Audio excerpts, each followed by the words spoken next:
And so I looked at him and said, words to live by. You should have no other gods but me. That's La ilaha illallah. Put nothing before God. Right? That's what Ibrahim said. Inna salati wa nusuki wa mahyaya wa mamati lillah.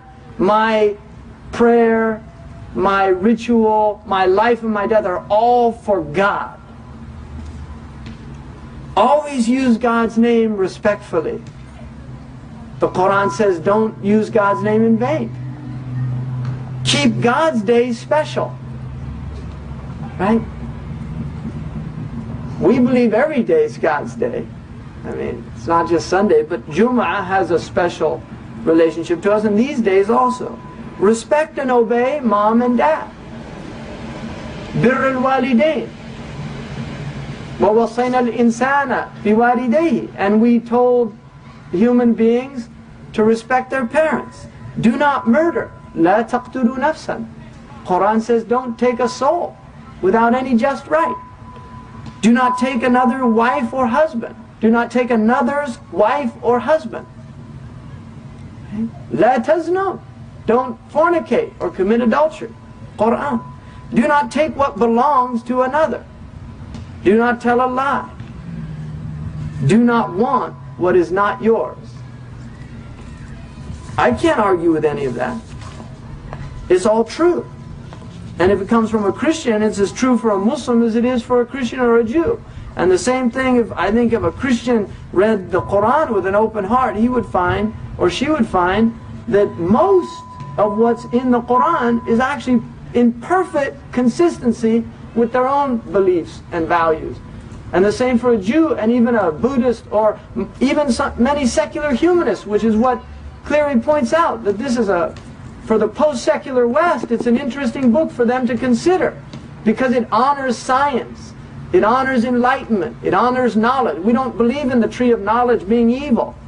Don't go near the tree of knowledge. No, we believe that the tree of knowledge is what you should pursue and you should eat from its fruit. So the third cause of difference is difference amongst the foundational principles within one religion. So you get Catholic, Protestant, Sunni, Shia.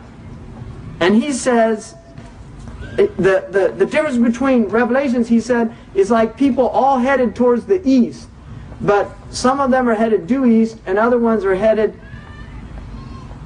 southeast or northeast.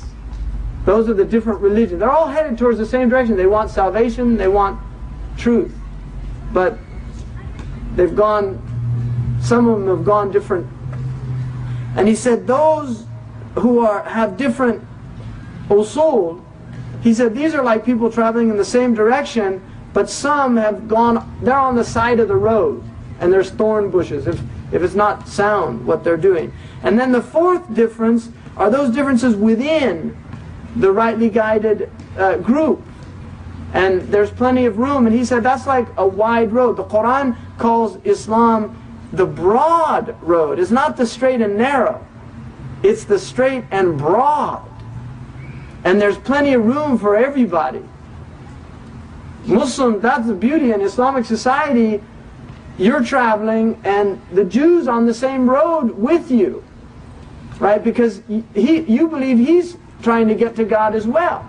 And the Christian and anybody else that believes in God and is trying to please God. And that's why you're supposed to protect their churches, their synagogues. That's the duty of Muslims, is to protect other people's religions as well, not just Islam.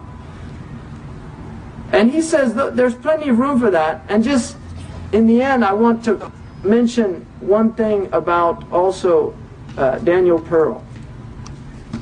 And I would like all of you just know that Allah can heal the heart of his wife and his family. And the interesting thing is that after 9/11, when they interviewed a lot of these people who lost their family members, they weren't saying what a lot of people in America were saying, let's go nuke them all. They were saying, a lot of them actually came out opposed to the bombing of Afghanistan. That wasn't reported widely in the news because these are people who they lost their relatives to the same type of indiscriminate violence.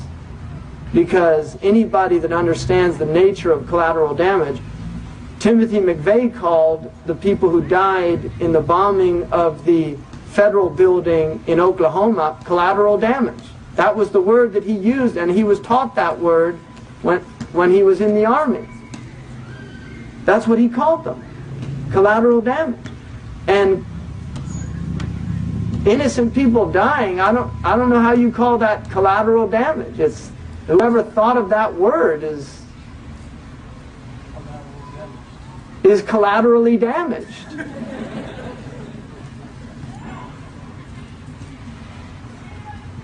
They used to call this, in this country in World War I and II, it was called the Department of War. But when they'd go around making speeches, we need more money for war, it just didn't ring in people's ears. So they said, let's call it the Department of Defense. Nobody can, even pacifists would agree that you should defend yourself. So this is called euphemisms. He kicked the bucket.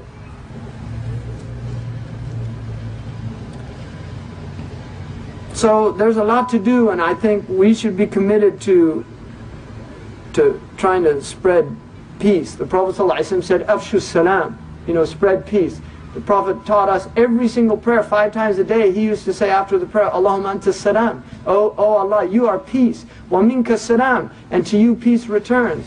And from you comes peace. Wa ilayka ta'ud as-salam. And to you returns peace. Fa'ahyina bis-salam. Cause us to live in peace. How can you say that Islam is a warmongering religion when that's the prayer of Muslims 5 times a day? And the Quran says, if you're fighting non-Muslims, even if you have the upper hand, if they incline towards peace, you incline too. And the only reason in Islam given to wage war, there are only 2 reasons given in the entire Quran to wage war.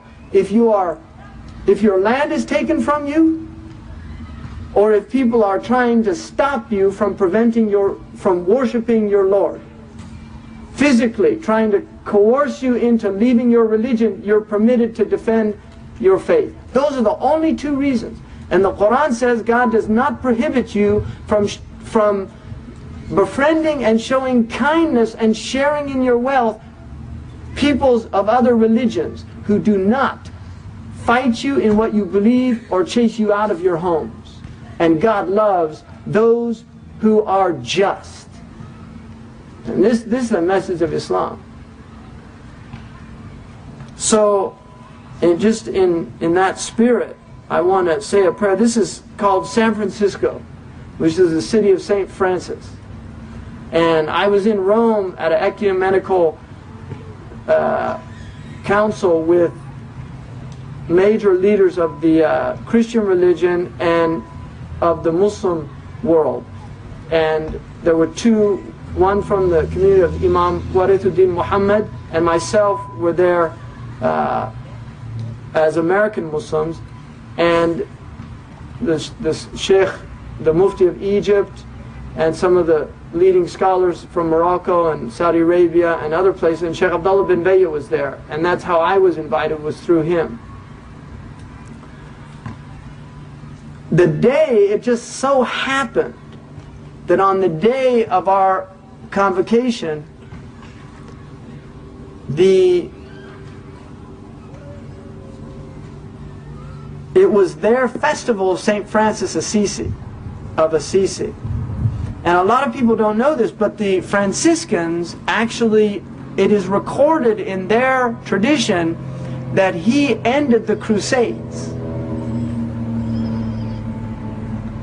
That's actually the belief of the Franciscan order, that he ended the Crusades against the Muslims.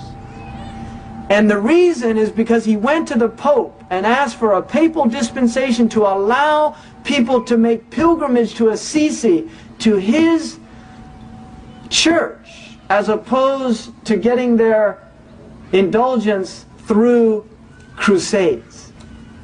And the Pope permitted that, and St. Francis of Assisi went on a crusade, the last crusade. He went on a crusade and met with the Muslim scholars. And they were amazed at this man. And